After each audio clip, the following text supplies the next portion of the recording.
Assalamualaikum, selamat malam sahabat semua. Musim mudik selalu penuh hiruk pikuk, klakson bersahutan, motor beriringan, dan lampu kendaraan memanjang seperti ular di jalan raya. Tapi di antara keramaian itu, terkadang ada sesuatu yang mengintai. Cerita ini datang dari seseorang yang membagikan pengalamannya, sebut saja Alwan. Saat itu di malam Jumat, ia dan temannya berangkat dari Jakarta menuju Cilacap untuk mudik lebaran. Jalanan padat, udara malam hangat, dan suasana seperti biasa. Ramai, tapi melelahkan. Hingga di satu titik perjalanan, tanpa sadar mereka terpisah. Dan sejak saat itu, hal-hal yang dialami Alwan mulai tak masuk akal. Mari kita simak bersama. Inilah kisah nyata Alwan.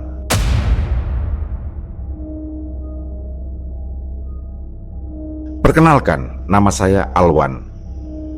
Sekitar tahun 2007 menjadi awal perjalanan saya merantau ke Jakarta Utara. Saat itu saya baru saja lulus dari STM dan langsung diterima bekerja di sebuah perusahaan alat berat di kawasan tersebut. Itulah pengalaman pertama saya bekerja, punya penghasilan sendiri, mulai belajar bertanggung jawab, dan hidup jauh dari keluarga. Sebagai anak kampung, cita-cita saya sebenarnya sederhana. Ingin memiliki motor RX King. Pada masa itu, motor tersebut sedang menjadi idola di mana-mana. Suaranya khas, mesinnya bertenaga, dan tampilannya gagah. Di Jakarta, anak-anak muda sering mengendarainya beriringan ke arah Kemayoran, tempat yang terkenal dengan balapan liar. Bagi saya, memiliki motor itu berarti impian kecil saya telah tercapai. Setelah membeli, saya sempat memodifikasinya sedikit. Hanya sekadar memoles tampilan dan menyetel suara mesin agar terdengar lebih halus dan berat. Menjelang musim mudik lebaran, suasana di pabrik tempat saya bekerja mulai lengang. Saya bertugas di bagian teknik, menangani segala gangguan atau kerusakan pada alat produksi. Namun bagian teknik selalu menjadi yang paling akhir mendapat jatah libur. Saat bagian lain sudah mulai pulang, kami masih harus memastikan semua peralatan aman. Teman-teman saya satu persatu mulai mudik, meninggalkan ruang kerja yang semakin sepi. Malam terasa panjang, dan saya mulai membayangkan perjalanan pulang pertama saya nanti. Rencananya, tahun itu saya akan mudik naik motor. Kakak saya yang tinggal di Jakarta tidak menyarankan. Ia khawatir karena ini pengalaman pertama saya dan jaraknya jauh. Kalau bisa, jangan sendirian, katanya. Cari teman buat di jalan, bahaya kalau sendirian. Saya hanya mengangguk. Dalam hati sebenarnya saya ragu juga, tapi keinginan pulang lebih besar daripada rasa takut itu. Beberapa hari kemudian, saya mendapat kabar dari seorang teman sekampung, Anto. Ia mengatakan bahwa ia juga berencana mudik, hanya saja waktunya agak mepet. Saya langsung menawarinya untuk berangkat bersama, dan ia pun setuju. Kami bersepakat untuk bertemu di Cakung, malam Jumat sekitar pukul 9 malam. Hari Kamis malam, setelah menyelesaikan pekerjaan terakhir di pabrik, saya bersiap pulang. Kakak saya sempat bertanya lagi, "Sama siapa kamu pulang?" "Saya mudik bareng Anto," jawab saya. "Yang penting jangan sendirian," katanya lagi. Saya hanya tersenyum dan mengangguk. Sekitar pukul 8:30 malam, motor kesayangan saya sudah siap. Sebuah tas ransel berisi pakaian dan oleh-oleh saya ikat di jok belakang. Saya mengenakan jaket jeans tebal, helm hitam polos, dan sarung tangan yang sudah agak usang. Malam di Jakarta Utara terasa hangat ketika saya mulai menarik gas menuju Cakung. Di sana saya bertemu dengan Anto. Kami segera berangkat, saya mengikuti di belakangnya. Saya belum pernah pulang kampung naik motor, kata saya sebelum berangkat. Ia tertawa kecil dan menjawab, "Santai aja, ikuti saya dari belakang." Saat itu saya tidak tahu bahwa ucapan ringan itu akan menjadi awal dari perjalanan paling ganjil dalam hidup saya. Malam itu jalur mudik sangat padat. Dari Cakung hingga Bekasi, lalu ke Cikarang, jalanan dipenuhi kendaraan.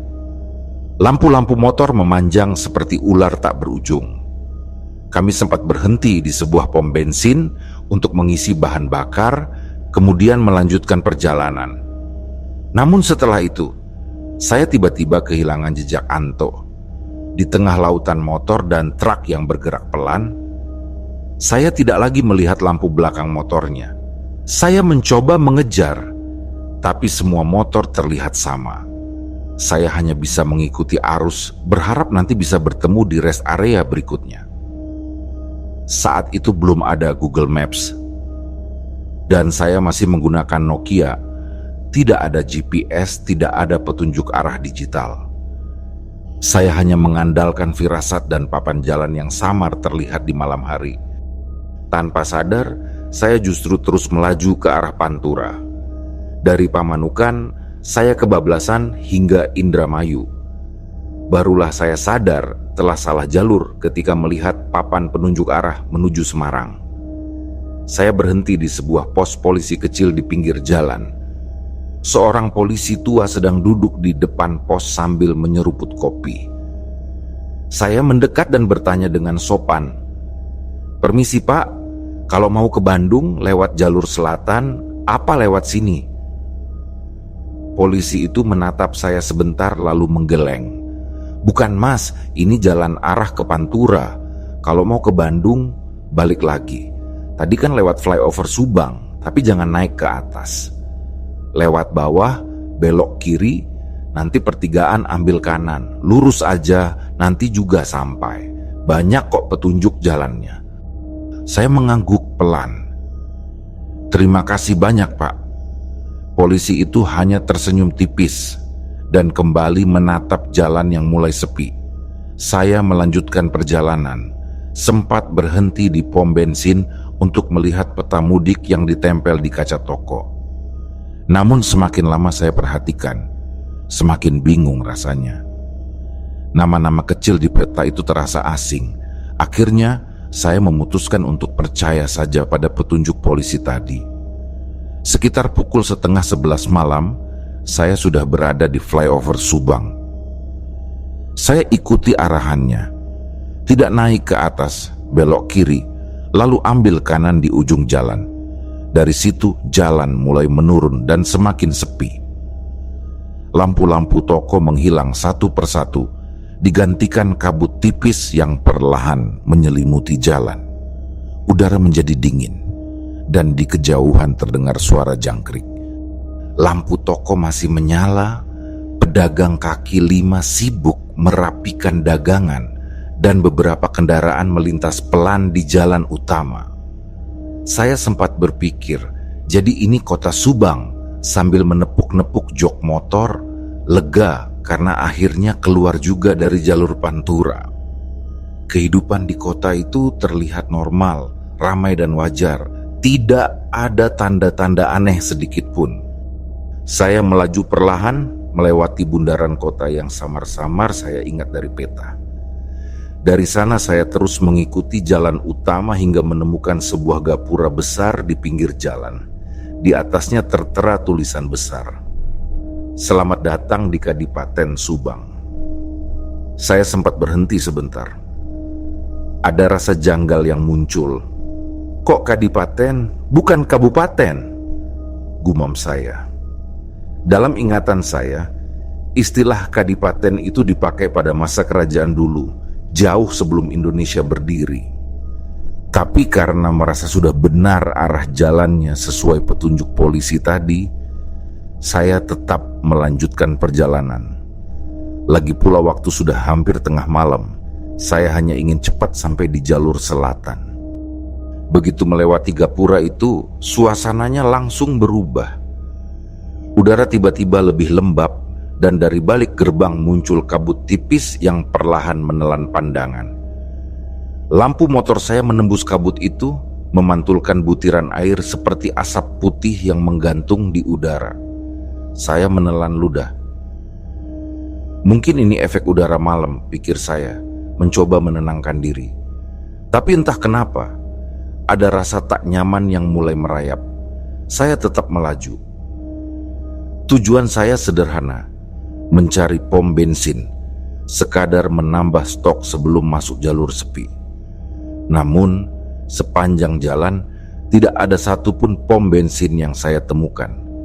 Tak ada kios terbuka, tak ada warung, tak ada satupun orang di pinggir jalan.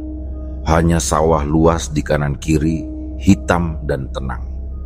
Jalan terus membentang lurus hingga akhirnya membawa saya ke sebuah titik percabangan 3 arah. Saya berhenti sebentar di sana. Di depan saya jalan bercabang menjadi 3. Di sisi kanan dan kiri hanya hamparan sawah yang mulai tertutup kabut. Tak ada papan petunjuk arah ke Bandung, tak ada tanda jalan, tak ada penerangan sama sekali kecuali dari lampu motor saya sendiri. Saya perhatikan, dari ketiga jalan itu, yang paling kiri tampak paling lebar. Saya berpikir, biasanya jalur utama selalu jalan yang paling besar. Jadi, tanpa banyak pertimbangan, saya memilih jalur kiri. Beberapa meter pertama masih terasa normal, tapi lama-kelamaan jalan yang semula lebar mulai menyempit. Penerangan semakin berkurang. Pepohonan mulai berdiri rapat di kanan kiri jalan, menutupi langit yang semula terang oleh cahaya bulan. Dalam hati saya mulai ragu. Apa benar ini jalur ke Bandung, pikir saya. Tapi tidak ada tempat untuk berhenti lama-lama. Tidak ada satupun kendaraan lewat. Tidak ada suara manusia, hanya suara mesin motor saya yang bergema di antara pohon-pohon tinggi.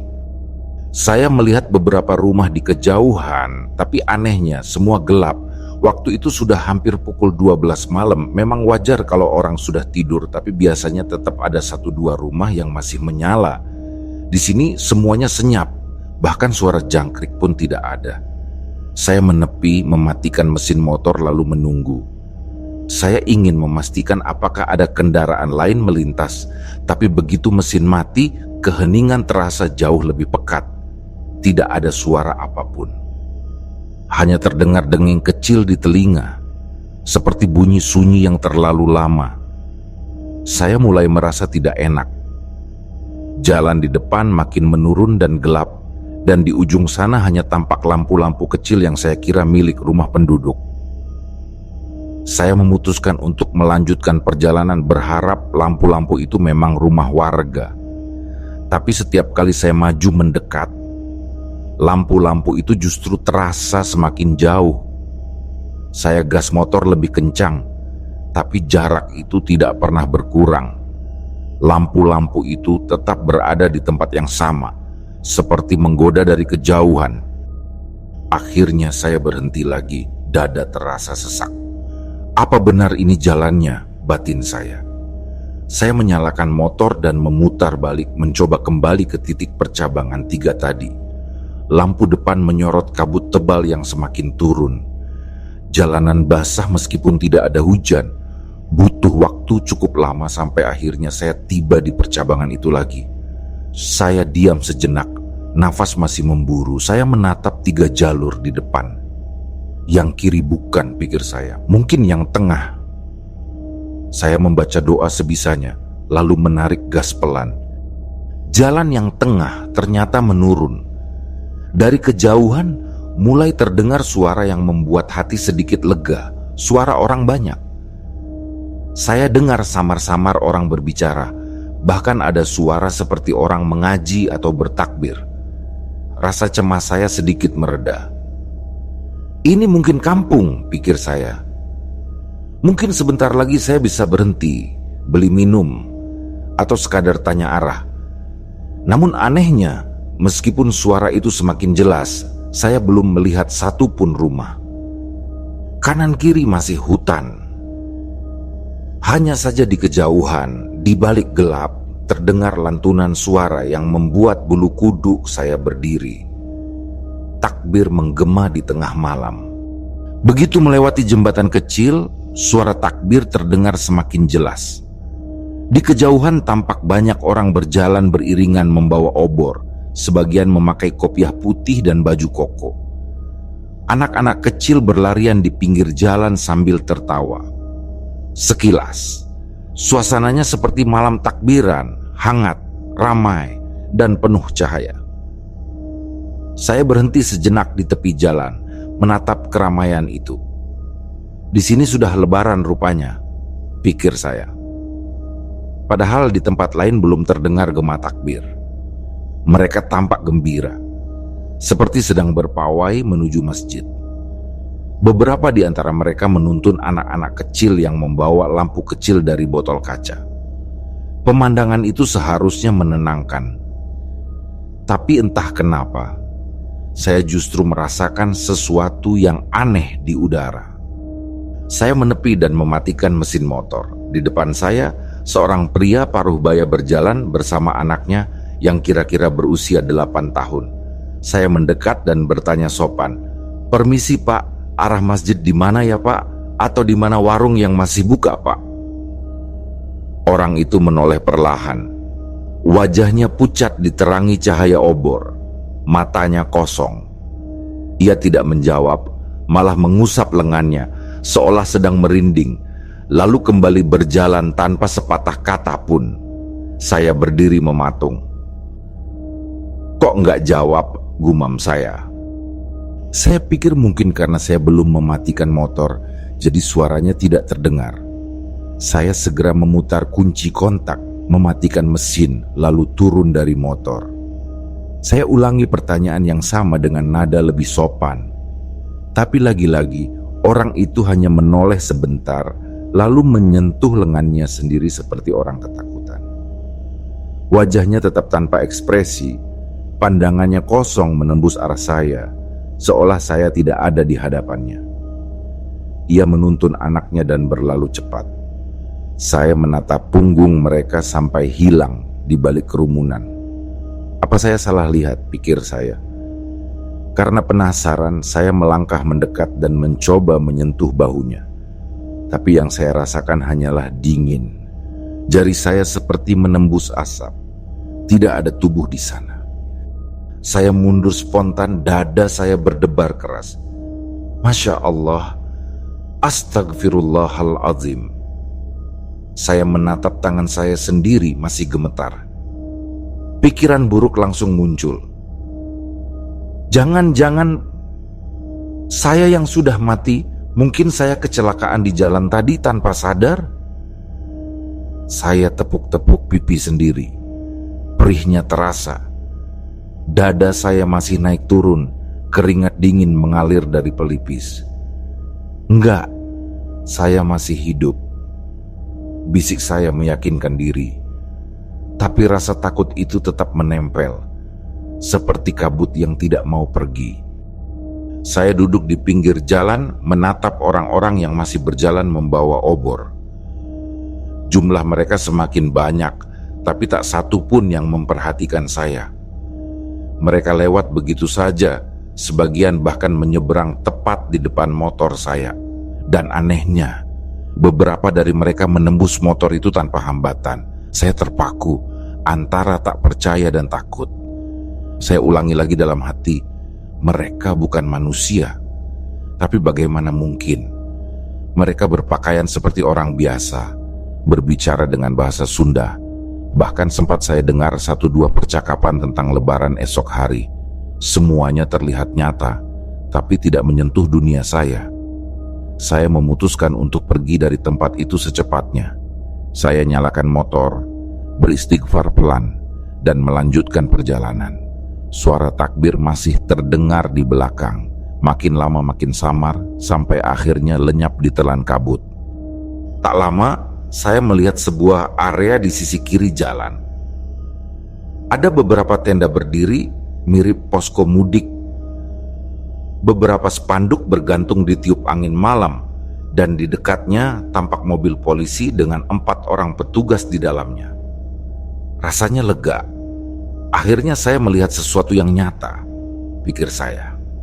Saya langsung menepi dan mematikan motor. Saya mengetuk jendela mobil polisi itu pelan. "Permisi, Pak." Namun tak ada jawaban. Di dalam, salah satu polisi tampak sedang berbicara. Saya ketuk sekali lagi, lebih keras. "Permisi, Pak. Saya mau tanya jalan ke Bandung." Polisi itu menoleh sekilas, lalu kembali menatap ponselnya. Tidak menjawab, tidak bereaksi. Wajahnya datar. Saya mengetuk lagi, tapi tidak ada respon. Saya perhatikan wajahnya. Tidak berkedip. Tangannya memegang HP, tapi jari-jarinya tak bergerak sama sekali. Seolah sedang diam membeku. Saya melangkah lebih dekat dan entah karena dorongan rasa penasaran atau panik, saya mencoba menyentuh bahunya lewat jendela mobil yang terbuka sedikit. Dan hasilnya sama, tangan saya menembus tubuhnya. Tidak ada rasa kulit, tidak ada reaksi. Hanya udara dingin. Saya mundur pelan, merasakan ngeri yang benar-benar menekan dada.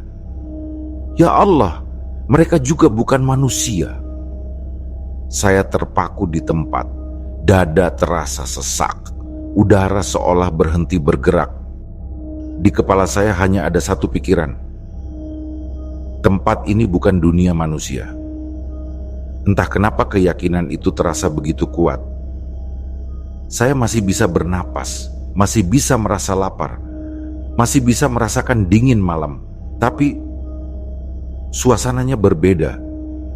Segalanya seperti salinan dunia nyata yang kehilangan roh kehidupan. Saya menyalakan motor lagi, memaksa diri untuk terus jalan. Dalam hati saya hanya berdoa, "Ya Allah, tunjukkan jalan keluar." Jalan di depan menurun, seolah mengantar saya keluar dari kampung aneh tadi. Saya berharap begitu, bahwa saya sedang menuju ke arah jalan besar. Tapi justru semakin jauh saya melaju, pohon-pohon semakin rapat, hutan makin menutup jalan. Tak ada lagi rumah, tak ada lagi lampu. Hanya tikungan-tikungan gelap dengan tanah menurun. Lalu dari kejauhan, saya mendengar suara yang membuat dada saya sedikit lega. Suara knalpot. Dalam hati saya berseru, ada kendaraan lain, berarti sudah dekat jalan raya. Saya tancap gas, mengejar arah suara itu. Namun yang saya temukan bukan mobil, bukan motor, melainkan pesawat. Pesawat itu terbang rendah sekali. Mungkin hanya sekitar 20 atau 30 meter di atas kepala saya. Lampu di sayapnya berputar perlahan, menembus kabut tipis yang menggantung di udara. Saya langsung berhenti, menatap ke atas. Kok bisa serendah ini, gumam saya? Tidak masuk akal, karena di daerah seperti ini seharusnya tidak ada bandara. Saya sempat berpikir mungkin itu pesawat latihan atau ada pangkalan kecil di sekitar sini. Karena penasaran, saya mengikuti arah terbangnya. Dalam hati saya berpikir, pasti di sana ada kehidupan, ada orang, ada cahaya. Saya kejar terus, berharap bisa menemukan peradaban. Namun anehnya, pesawat itu tidak terbang seperti biasanya. Gerakannya lambat, lalu tiba-tiba berbelok dan berputar balik. Saya berhenti lagi, memandangi langit. Ini bukan manuver normal, pikir saya.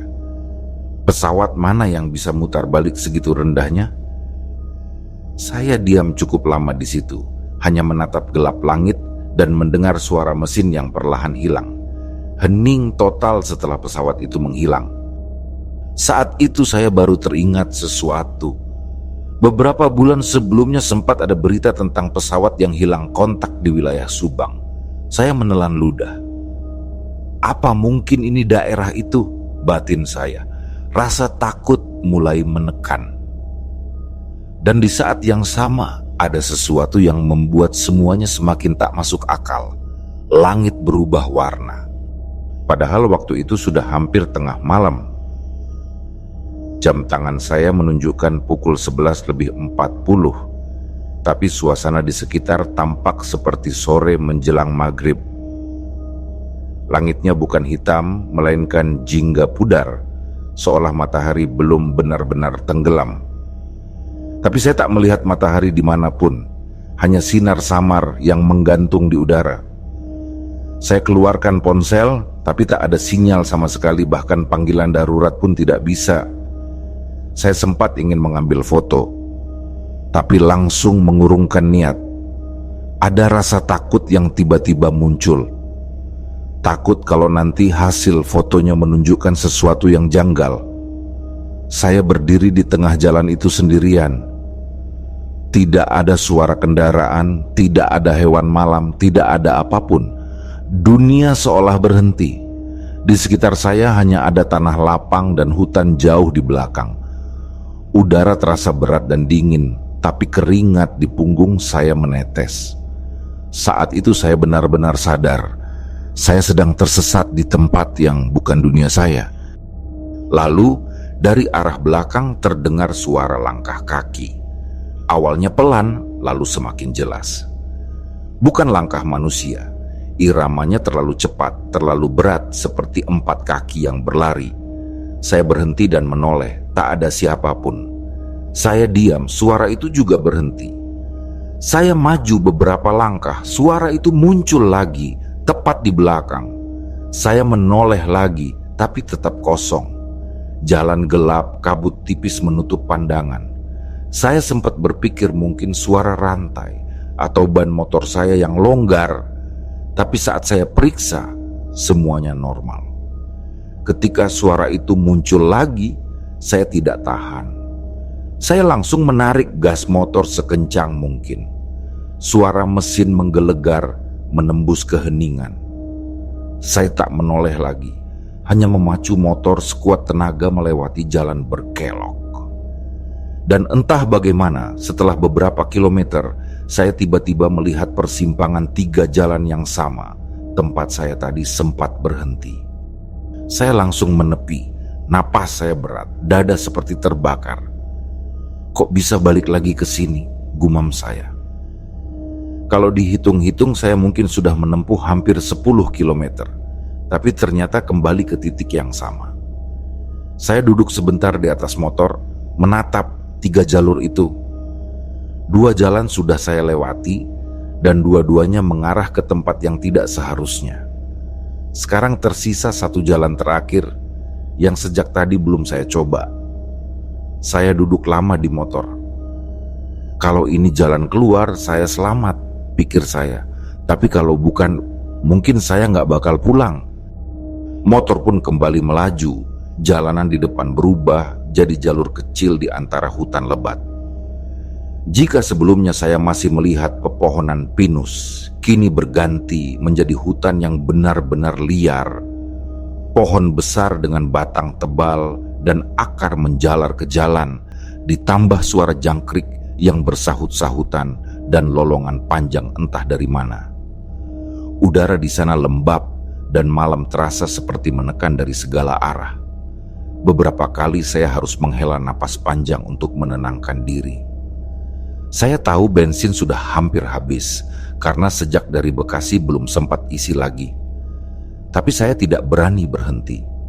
Saya terus menarik gas, mengikuti jalan yang tampak seperti turunan panjang menuju lembah. Lalu dari kejauhan terdengar sesuatu, suara ramai. Suara orang berbicara bercampur dengan tawa, musik samar, bahkan seperti riuh pasar malam.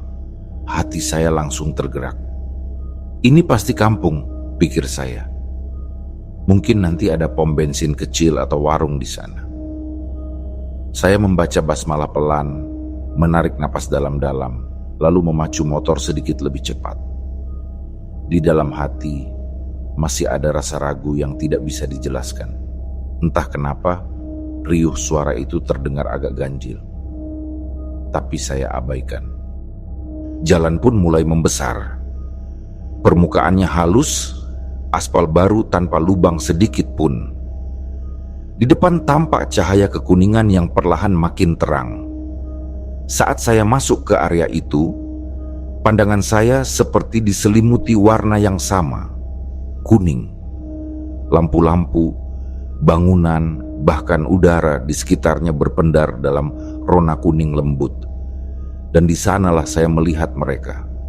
Orang-orang berjalan di sisi jalan, berpakaian rapi, tapi kulit mereka berwarna kuning. Baju yang mereka kenakan, rambut, bahkan bola mata mereka, semua kekuningan. Di antara mereka hanya ada satu hal yang tidak kuning, seekor anjing hitam yang berdiri di ujung jalan, menatap saya sambil menggonggong keras. Saya berhenti. Jantung saya berdegup. Apa ini manusia? Gumam saya. Saya mencoba mencari alasan yang logis, mungkin efek lampu jalan, mungkin pantulan cahaya, mungkin saya hanya lelah. Tapi semakin lama saya amati, semakin jelas warna itu memang berasal dari mereka, bukan cahaya di sekitar. Saya melanjutkan perjalanan perlahan. Rasa lapar mulai terasa menekan lambung. Sejak buka puasa tadi sore, saya belum makan apapun selain air dan sebutir kurma.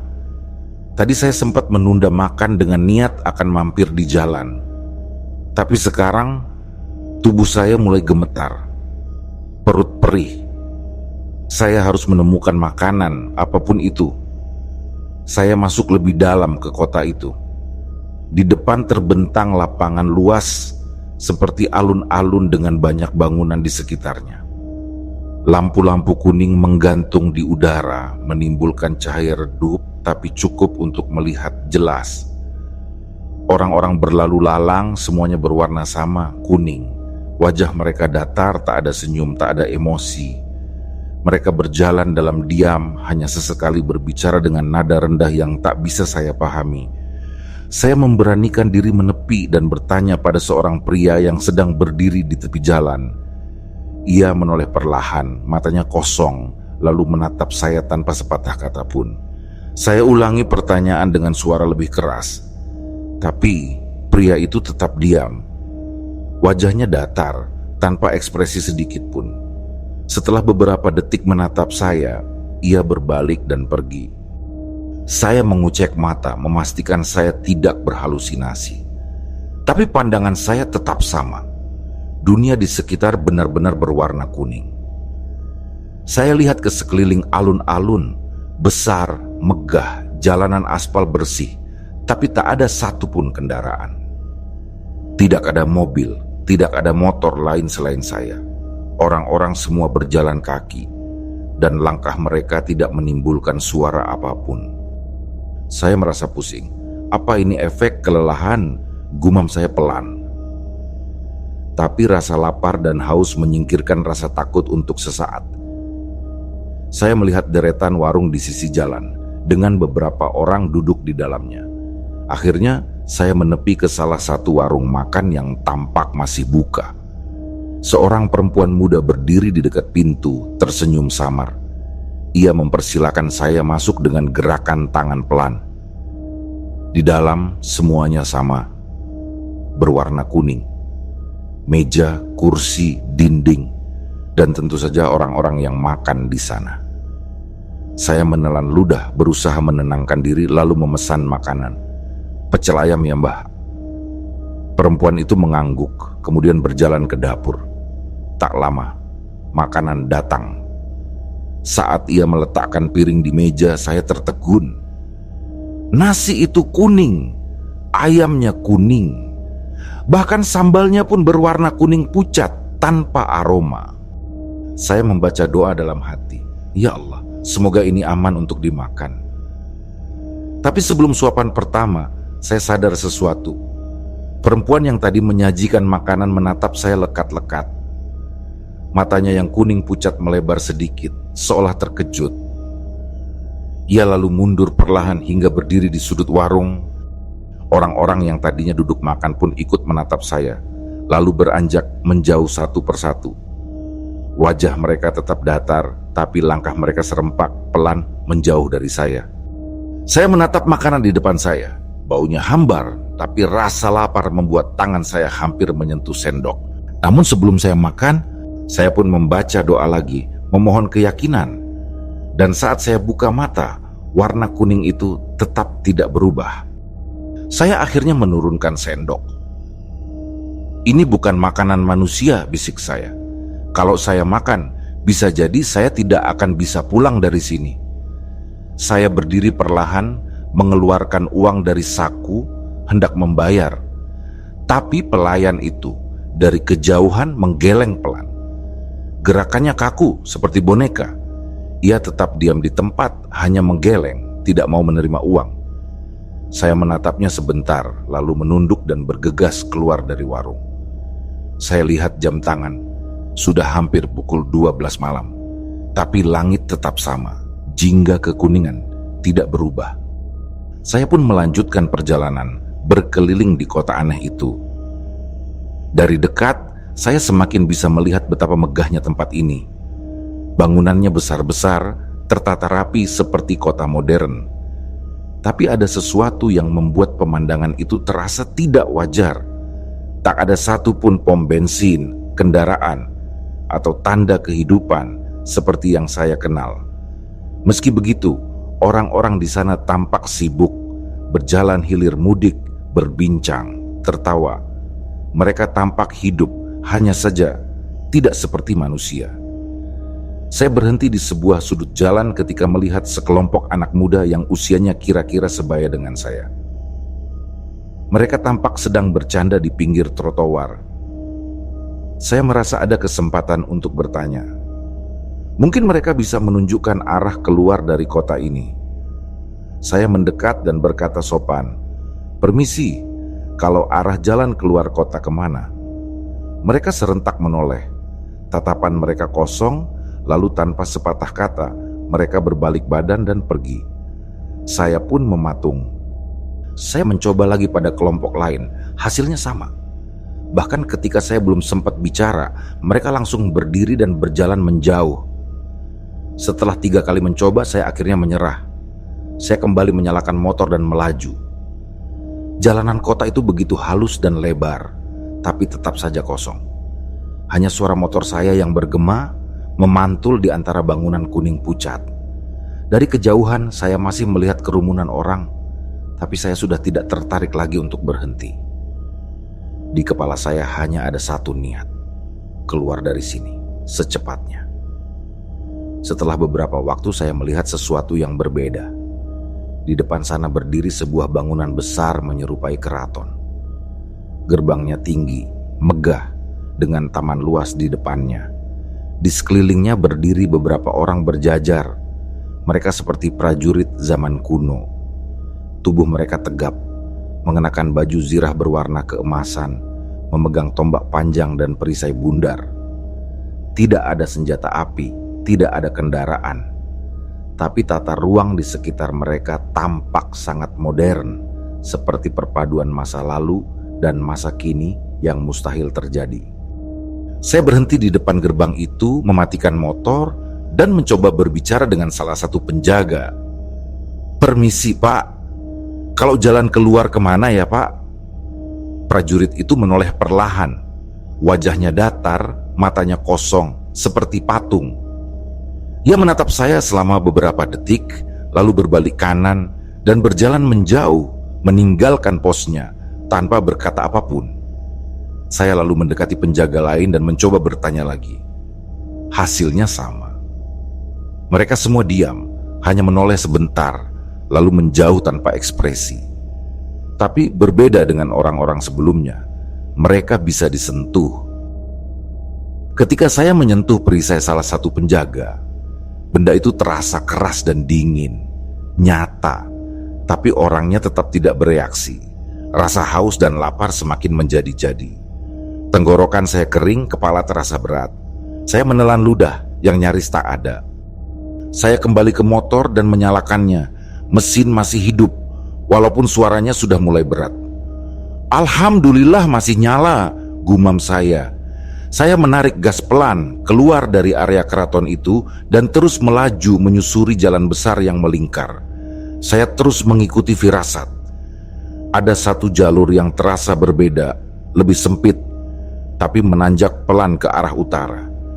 Saya putuskan untuk melewatinya. Jalan itu membawa saya kembali ke wilayah yang lebih gelap. Pepohonan mulai muncul lagi di kiri dan kanan, semakin rapat dan tinggi. Hutan kali ini jauh lebih lebat dari sebelumnya. Udara di sana lebih dingin dan aroma tanah tercium kuat. Tapi anehnya, jalan aspalnya masih sempurna. Tidak ada lubang, tidak ada batu, padahal di tengah hutan begitu. Rasanya tidak masuk akal. Saya tetap melaju sambil berdoa dalam hati.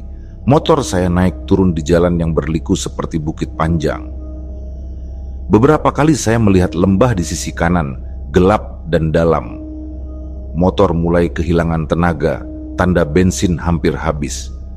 Saya sempat memiringkan tangki sedikit, berharap sisa bensin bisa mengalir ke karburator. Waktu sudah lewat tengah malam. Saya menatap langit, masih saja jingga kekuningan, seperti tidak pernah benar-benar malam. Pikiran mulai bercampur antara takut dan pasrah. Saya bahkan sempat berpikir, kalau nanti motor mati, saya akan berhenti saja. Tidur di pinggir jalan, menunggu pagi datang. Siapa tahu nanti ada orang lewat. Tapi begitu pikiran itu muncul, sesuatu terjadi. Dari arah depan, hembusan angin besar tiba-tiba datang. Suaranya menderu seperti ribuan sayap yang berputar di udara. Dalam hitungan detik, angin itu berubah menjadi pusaran besar yang menghantam saya dari depan. Motor saya oleng, tubuh saya terangkat sedikit. Saya mencoba mengerem, tapi angin itu seperti menarik dan menggulung saya ke dalamnya. Allahu Akbar! Saya teriak sekuat tenaga. Angin itu berputar cepat menelan saya dan motor bersamaan. Semua pandangan berubah jadi kabur. Saya tidak bisa membedakan mana langit, mana tanah. Dingin, keras dan cepat. Saya merasa tubuh saya terbawa berputar entah kemana. Suaranya bising, seperti ribuan daun kering diterbangkan. Saya tidak tahu berapa lama saya terjebak di pusaran itu. Mungkin beberapa detik, mungkin beberapa menit. Rasanya lama sekali.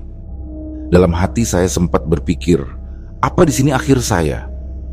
Apa saya akan mati di tempat yang bahkan saya tidak tahu namanya? Tapi di tengah ketakutan itu ada sesuatu yang aneh. Suara kecil di dalam hati yang berbisik pelan. Belum, ini belum waktumu. Dan saat saya hampir kehilangan kesadaran, tiba-tiba pusaran itu melempar saya keluar. Ada hentakan keras. Motor saya menghantam tanah dan terus melaju kencang menuruni jalan, seperti didorong tenaga besar yang tak terlihat. Saya hampir tidak percaya, tapi mesin motor masih menyala. Saya menggenggam stang erat-erat, air mata menetes tanpa sadar. Jalan yang saya lewati menurun panjang, dan di ujungnya terbentang sebuah jembatan baja yang besar, melintasi sungai lebar yang hitam berkilau. Saat menyeberang, dada saya masih berdebar kencang. Dari kejauhan muncul cahaya samar, titik kecil yang bergoyang pelan seperti api. Semakin saya mendekat, cahaya itu semakin terang dan saya sadar itu adalah obor. Seketika hati saya sedikit tenang. Saya berpikir mungkin di depan sana ada perkampungan atau setidaknya seseorang yang bisa saya mintai pertolongan. Sekitar 100 meter kemudian, saya melihat sebuah warung kecil berdiri di tepi jalan. Bangunannya sederhana, tapi jelas terlihat nyata. Di depannya berdiri seorang kakek tua berpakaian serba hitam, mengenakan celana tanggung dan baju longgar khas orang Sunda zaman dulu. Di kepala, ia memakai caping anyaman bambu, dan di tangannya tampak obor menyala, serta satu botol bensin berwarna merah muda. Saya menepi dan mematikan motor. Kakek itu menyapa dengan nada pelan. Saya langsung mengutarakan maksud ingin membeli bensin. Ia menjawab dengan suara serak namun lembut, bahwa bensinnya hanya tinggal satu botol saja. Saya pun mengangguk, merasa itu sudah lebih dari cukup. Setelah membuka tangki, saya biarkan ia menuangkan bensin dengan tangan gemetar yang disinari api obor. Sambil menunggu, saya memperhatikan wajahnya yang samar di antara cahaya. Api obor bergerak pelan tertiup angin, membuat bayangan wajah kakek itu berubah-ubah. Saya sempat berpikir aneh, di tengah malam seperti ini, di tempat terpencil begini, masih ada orang yang berjaga menjual bensin. Tapi saya menepis pikiran itu, berusaha tetap positif. Kalau ia bisa menjual bensin, berarti ia manusia, pikir saya begitu. Selesai mengisi, saya mengeluarkan uang 100.000. Kakek itu tampak ragu dan berkata bahwa ia tidak punya kembalian. Saya menyuruhnya menyimpan saja uang itu karena saya merasa sudah sangat terbantu. Namun kakek itu menolak dengan keras. Ia bilang, kalau uang itu diberikan, maka ia akan berutang pada saya. Saya mencoba meyakinkan bahwa tak apa-apa, tapi kakek itu malah menaikkan obornya lebih tinggi, membuat cahaya menyorot wajahnya yang semakin sulit dibedakan antara terang dan gelap. Lalu ia bertanya, apakah kamu punya uang kecil? Saya merogoh saku dan menemukan uang 2.000 rupiah. Ia menerima uang itu dan berkata bahwa sekarang semuanya sudah impas, tidak ada hutang di antara kami, dan kamu bisa melanjutkan perjalanan dengan tenang. Saya hendak menanyakan apakah kakek punya air minum, tapi ketika melirik ke dalam warung, ruangannya tampak gelap gulita. Akhirnya saya hanya mengucapkan terima kasih. Kakek itu menatap saya sekilas dan berkata agar saya berhati-hati di jalan. Saya menyalakan motor dan mulai melaju perlahan meninggalkan tempat itu. Tapi baru 10 meter berjalan, entah kenapa, ada dorongan kuat dalam hati untuk menoleh ke belakang. Dan ketika saya melakukannya, napas saya langsung berhenti sejenak. Warung itu sudah tidak ada. Begitu juga kakek tua itu. Yang tersisa hanyalah jalan kosong, diselimuti kabut tipis yang kembali turun dari arah hutan. Saya spontan mengucap istighfar dan menarik gas sekencang-kencangnya. Motor saya pacu tanpa pikir panjang. Jalanan yang tadi menurun kini melebar, lalu berubah menjadi jalan raya besar. Saya tambah kecepatan, berharap segera menemukan kehidupan nyata. Tak lama kemudian, di depan terbentang jembatan baja besar dengan konstruksi modern. Ketika saya melintasinya, kabut kembali menutup pandangan, tebal dan berwarna abu-abu pucat. Saya terus melaju di tengah kabut itu, sampai akhirnya muncul cahaya putih terang di depan, seperti celah di balik tirai. Dan saat motor menembusnya, segalanya berubah. Dunia mendadak gelap normal. Tidak ada warna kuning, tidak ada cahaya aneh, hanya malam biasa dengan udara dingin Bandung yang nyata menusuk kulit. Saya memandangi sekeliling, mencoba memahami di mana saya berada. Beberapa meter di depan, tampak cahaya kota. Ketika saya semakin dekat, saya melihat sesuatu yang membuat bulu kuduk berdiri. Menara gedung sate menjulang dengan lampu putihnya yang khas. Saya benar-benar berada di Bandung. Saya menepi dan berhenti. Jalanan ramai, kendaraan berlalu lalang, suara klakson, dan angin malam terasa begitu nyata. Dunia kembali hidup. Saya memandang ke langit dan mengucap syukur pelan. Ponsel di saku saya bergetar. Sinyalnya penuh. Puluhan panggilan tak terjawab dari kakak saya muncul di layar. Saat itu jam menunjukkan pukul 1 dini hari. Padahal terakhir saya melihat jam di Subang masih setengah 1 malam. Artinya perjalanan yang biasanya memakan waktu 2 jam lebih, saya tempuh hanya sekitar 30 menit. Beberapa meter dari gedung sate, saya menemukan sebuah warung kecil dengan papan berwarna kuning. Saya menepi mematikan motor dan duduk di bangku panjang di depannya. Saya pun memesan semangkuk mie rebus dan sebotol air mineral. Warung itu ramai, lampunya putih terang, tidak seperti tempat-tempat yang saya lalui sebelumnya. Makanan yang disajikan pun normal, tidak kuning, tidak aneh, tidak berkilau. Namun saya belum berani langsung memakannya. Saya hanya menunduk membaca doa dengan hati bergetar, lalu meneguk sedikit air. Rasa dinginnya menenangkan. Saya tahu air itu nyata. Baru setelah itu saya mulai makan perlahan. Saat itu barulah saya benar-benar percaya bahwa saya sudah kembali. Setelah selesai, saya membayar dan menerima uang kembalian. Saya pun melanjutkan perjalanan. Saat itu jam sudah lewat pukul 1 dini hari. Di jalan, saya berpikir untuk mencari masjid. Saya belum sempat salat Isya. Akhirnya saya berhenti di sebuah masjid besar di kawasan Soekarno-Hatta. Di sana saya berwudu, salat, lalu duduk bersandar di tembok, menunggu waktu sahur. Pikiran saya terus berputar, memutar ulang kejadian malam itu. Di luar masjid, udara Bandung terasa lembab, tapi tak ada suara takbir. Waktu itu rupanya memang belum lebaran. Saya bertahan di sana sampai subuh. Seusai salat berjamaah, seorang bapak paruh baya menyapa saya. Kami berbincang ringan. Ia bertanya tujuan saya mudik, dan saya menjawab hendak pulang ke Cilacap. Ketika tahu bapak itu berasal dari Subang, saya spontan menanyakan berapa lama perjalanan dari Bandung ke sana. Ia menjawab, kalau lancar sekitar 2-3 jam. Saya terdiam. Dada saya terasa dingin. 3 jam katanya. Padahal saya hanya menempuhnya dalam waktu tak sampai setengah jam. Saya hanya mengangguk pelan, menahan cerita yang terlalu sulit untuk dijelaskan dengan logika. Setelah matahari mulai naik, saya kembali melanjutkan perjalanan. Jalanan semakin ramai. Hingga di perbatasan menuju Ciamis, saya melihat sosok yang tak asing di depan sana. Teman saya, Anto. Ia melaju pelan di tengah arus kendaraan.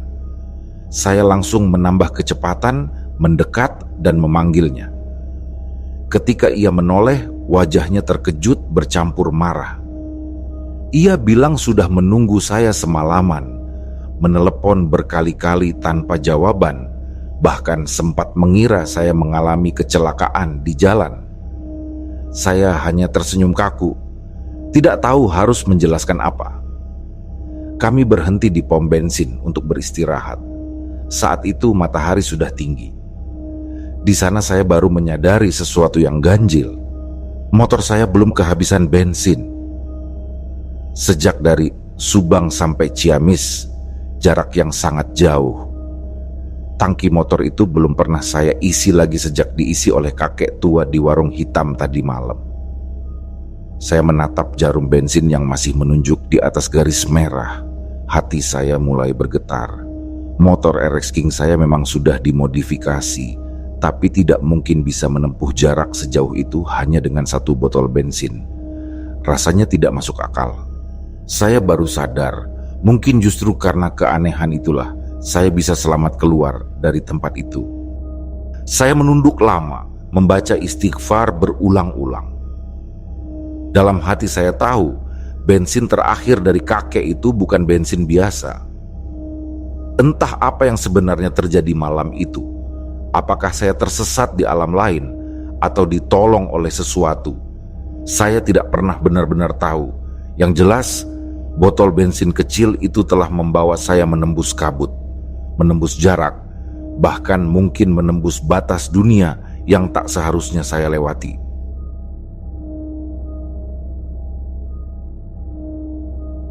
Demikianlah kisah yang kami bawakan ini. Semoga kisah ini dapat menghibur teman-teman semua dan diharapkan cerita ini bisa bermanfaat. Baiklah, terima kasih untuk teman-teman yang telah mendengarkan cerita ini dan juga yang telah mendukung channel ini. Semoga kebaikan yang dilakukan teman-teman dibalas oleh Allah Subhanahu wa Ta'ala dengan hal-hal yang lebih baik dan lebih bermanfaat dalam kehidupan.